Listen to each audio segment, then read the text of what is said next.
Part 3. I didn't command you to finish your works as soon as possible. Name those idiots and I'll fire them, now. Pinitawan nito ang kamay niya. Sir, please no, samo niya.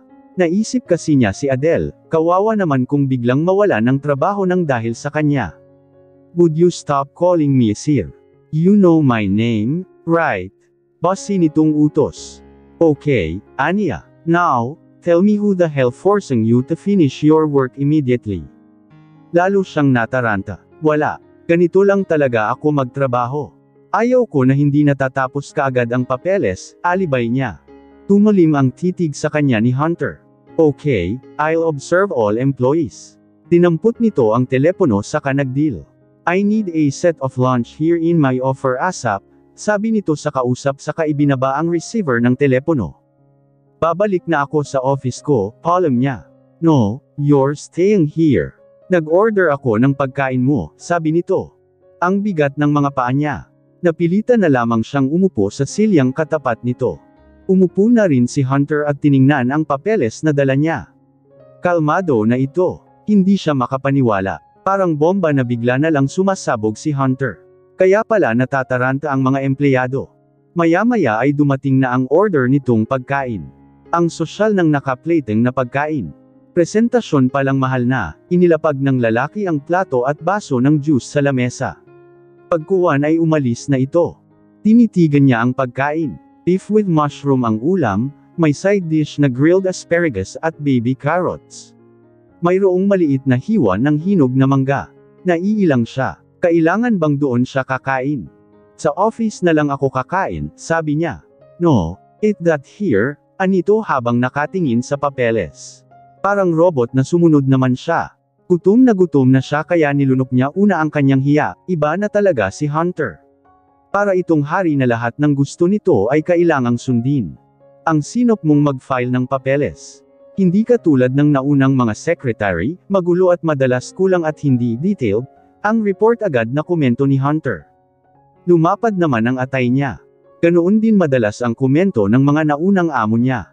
Kahit siya ay ayaw ng magulong files, sumasakit ang ulo niya. Mas madali po kasing intindihin ang files kung nakaayos, aniya. Nakadalawang subo pa lamang siya. Ibinaba ni Hunter ang binabasa saka nag-focus sa kanya. Nailang na tuloy siyang samubo. Totoo ba na half-sister mo si Samantha? Pagkuwan ay tanong nito. Nagangat siya ng mukha. Oo, isa ang aming ama. So, ikaw ang anak ng tatay nila sa mistress. Nagtagas ang bagang niya sa sinabi nito. Ayaw niyang marinig na tinatawag na mistress, ang nanay niya kahit ganoon na nga. Naniniwala siya na hindi ginusto ng kanyang ina na maging mistress. Niloko iyon ng tatay niya, pinaniwala na wala itong sabit. Hindi rin ginusto ng nanay niya na maging mistress.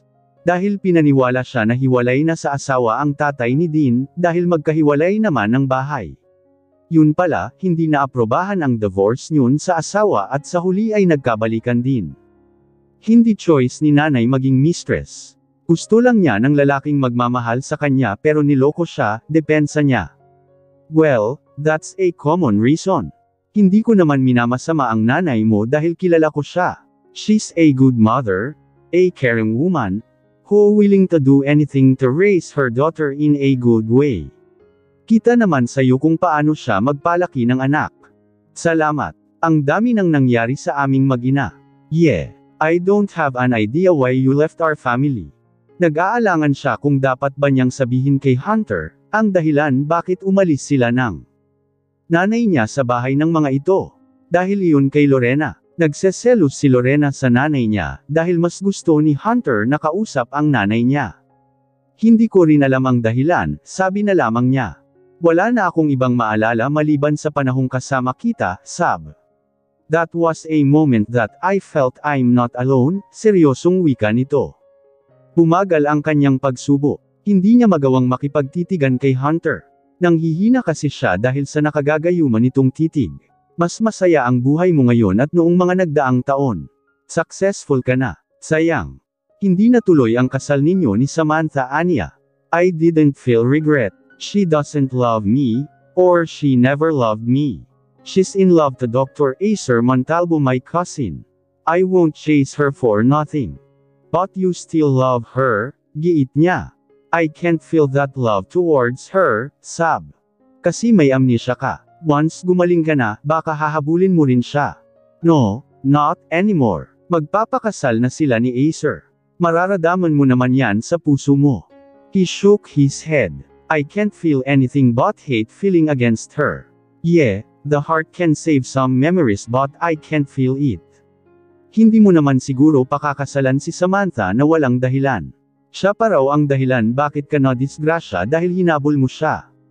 Mariing kumunat ang noo ng binata. Yeah, I can't deny that fact but I can't imagine myself doing that shit to a woman like her. Samantha was familiar to me, her face. Pero wala akong feelings sa kanya. I just realized that only her face was my basis to be obsessed with her. Kamukha niya ang babaeng palagi kong napanaginipan. Nangunot ang noo niya. Lumalim ang titig sa kanya ni Hunter. So, iniisip mo na siya ang babae na yon? I think so. Noong nakita kita, naisip ko na ikaw yung babae sa panaginip ko. Naaksidente rin ako noong 17 years old ako dahil sa drag race.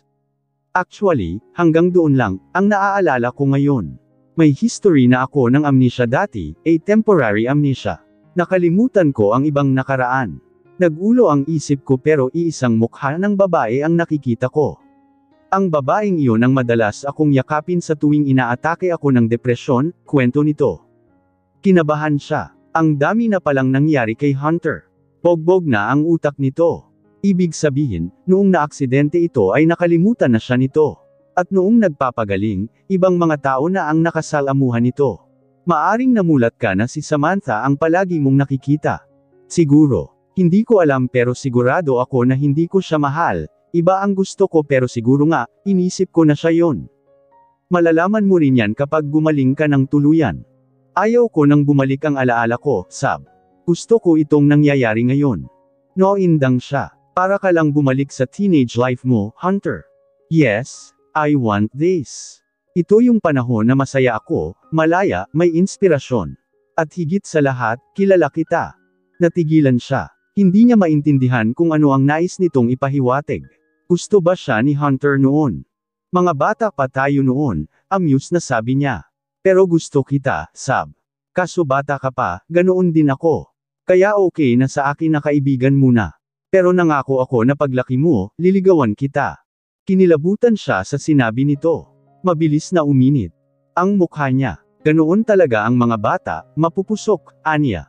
You're right. Pero hindi na tayo mga bata, Sab. Natawa siya. Ang tagal na noon, Hunter. Imposibleng ganoon pa rin ang nararamdaman mo. Naguguluhan ka lang dahil sa amnesia. Kumislot siya nang hawakan nito ang kanang kamay niya. Napatitig siya sa mga mata nitong namumungay. Kaya ayaw kong bumalik ang alaala ko, gusto ko ganito na lang, anito. Marahang binawi niya ang kanyang kamay. Matabang siyang ngumiti. Hindi pwede, Hunter, aniya. Gusto niya si Hunter pero hindi niya ito kukonsintihin. Magulo pa ang isip nito. Bakit hindi pwede? May boyfriend ka na ba? Anito. Tumapang ang mga mata nito. Wala, pero kasi may sakit ka. Wala akong sakit, mariing sabi nito. Magpagaling ka muna. Okay, susundin ko ang medication ko. Pero once gumaling na ako, magpakasal ka sa akin. Napanganga siya dahil sa sinabi nito. Hunter, okay ka lang. Hindi biro ang sinasabi mo. Manghang wika niya. Yes, I'm not joking, Sab. Noong nakita kita sa ospital, para akong mababaliw matapos kang mawala. Masaya ako noong bumalik ka. Kinikilabutan na naman siya. No, it's not right. Magpagaling ka muna bago mo sabihin yan. Uminom na siya ng juice. Hindi niya naubos ang pagkain. Sorry, I need to go back at work. Thanks sa food, paalam niya. Hindi naman siya nito pinigilan nang tumayo siya. Pinitbit na niya ang plato niya palabas ng opisina nito.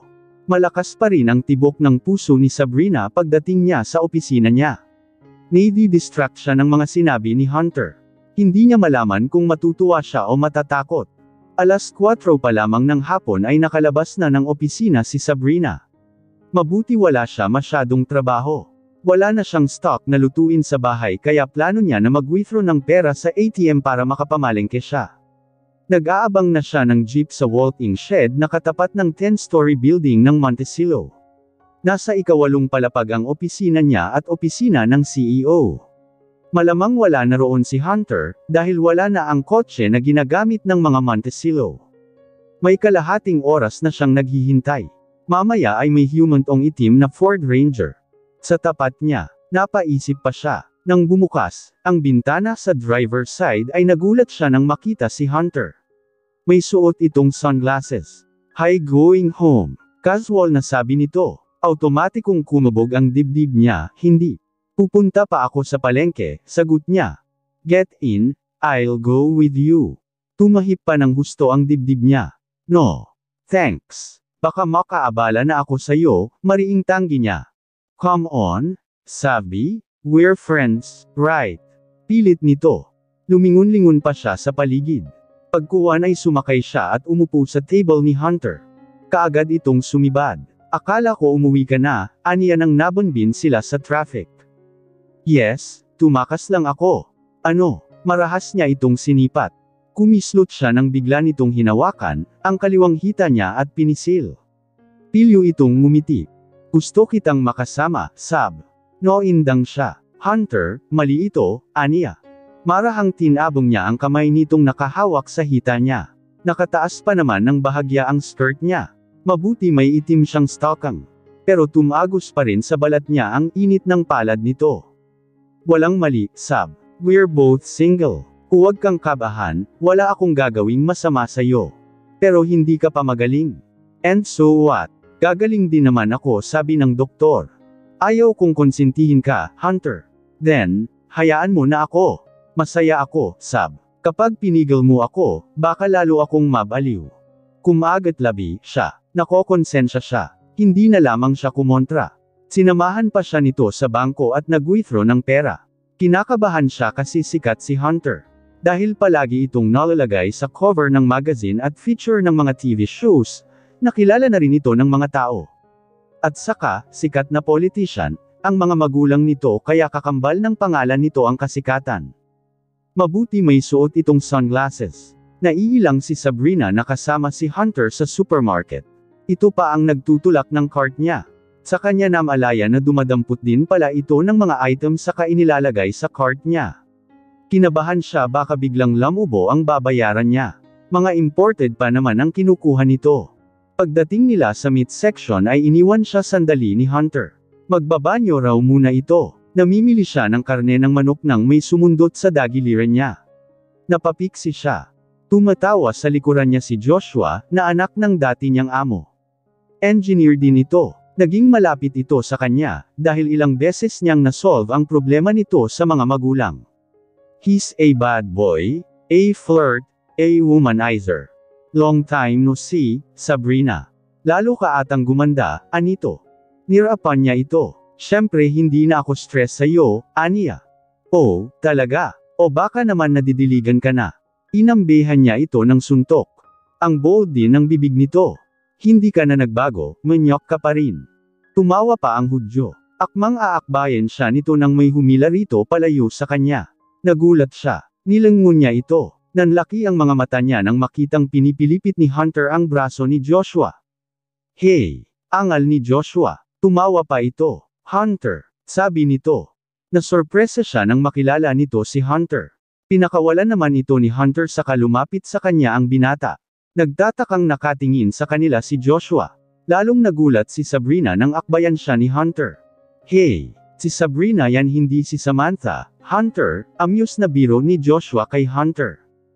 "I know and she's mine, so fuck off, asshole," tura naman ni Hunter. Nagtayuan ang balahibo ni Sabrina. "Grabe, ang bilis mong makamove on. Pero ang totoo, ex ko si Sabrina," sabi pa ni Joshua. Tiningnan niya ito ng masama. "Sinungaling ka inis na sabi niya rito." Tumawa pa ang Hudyo. "Lumayo ka, Josh, kung ayaw mong maisama ang karne mo sa nakadisplay rito," banta ni Hunter sa lalaki. "Okay, kalma. Masyado kang mainit. Kahit kailan talaga may sayad ka," sabi ni Joshua habang lumalayo. Ramdam ni Sabrina ang higpit ng kamay ni Hunter sa balikat niya. Ang sama ng tingin nito kay Joshua. Narinig pa niya ang pagdaiti ng mga ngipin nito. Huwag mo na siyang pansinin, sabi niya. Umarap siyang muli sa mga karne. Hindi naman maalis ang kamay nito sa balikat niya. Kaklase ko noong high school si Joshua, naaalala ko pa siya, anito. Maaring kaklase mo rin siya noong college. Engineer din siya, sabi niya. Oh, kaya pala. At bakit magkakilala kayo? Anak siya ng dating amo ko. Totoo ba na naging ex ka niya? Yuzisa nito. Hindi, biro lang niya iyon. Hindi ako pumapatol sa katulad niya, turan ko. Pagdating sa counter ay nagulat si Sabrina nang ibigay ni Hunter ang credit card nito sa cashier. Hindi na siya nakapag-abot ng pera, dahil binayaran na ni Hunter.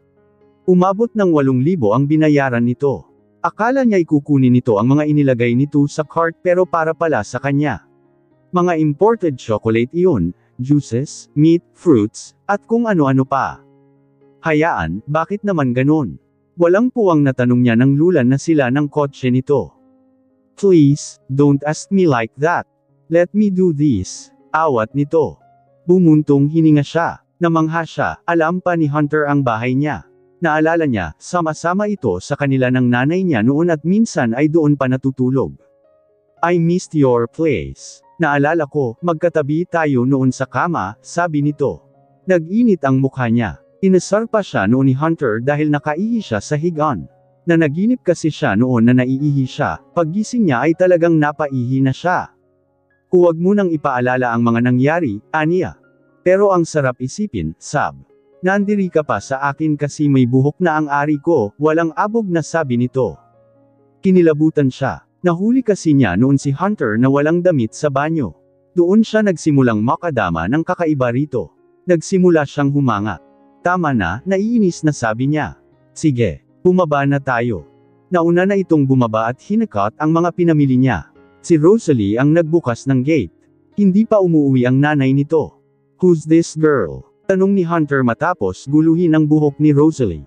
Nauna na itong pumasok sa bahay. Feel at home. Pamangkin ko siya, si Rosalie, tugon niya. May bitbit ding eco bag si Rosalie mula sa pinamili niya. Si Hunter ang nagbuhat ng malaking carton. Dumiretso ito sa kusina. Pagkatapos ay gumala ito sa bahay. Sinundan niya ito hanggang sa laundry room. Nagulat siya nang bigla siya nitong hilahin papasok at isinandal sa dingding. Hindi siya nakahuma ng hinapuhap nito nang halik ang kanyang bibig. Automatikong damante ang bayolenteng init sa kanyang mga ugat at laman. Nanlumo siya ng tupukan ng init ang kamalayan niya. Pangahas ang halik nito habang minamasahe ang kanyang dibdib. Hunter sambit niya nang iwan nito ang bibig niya. Hinahapo siya. I'm sorry, sabi nito nang tuluyan siyang layuan. I have to go, baka hinahanap na ako ni mommy. Nagpaalam na ito. Hindi siya nakapagsalita. Sinundan lang niya ito at hinatid ng tingin hanggang makalabas. Si Rosalie ang nagsara ng gate. Naiwan pa ang init ng halik nito sa bibig niya. Bahagya pa ring nangangatal ang mga kalamnan niya dahil sa tensyon na iniwan ng binata. Hindi pa rin nakaget over si Sabrina sa ginawa sa kanya ni Hunter noon sa bahay niya. Kaya sa tuwing nakikita niya ito ay kinakabahan siya. He was reckless and wild. Palagi siya nitong pinapakaba. Nagugulat siya sa tuwing tumutunog ang telepono dahil madalas ito ang tumatawag. Abala siya sa pagtipa sa keyboard ng computer nang tumunog na naman ang telepono sa tabi niya. Napalundag siya. Tiniis niya ang caller.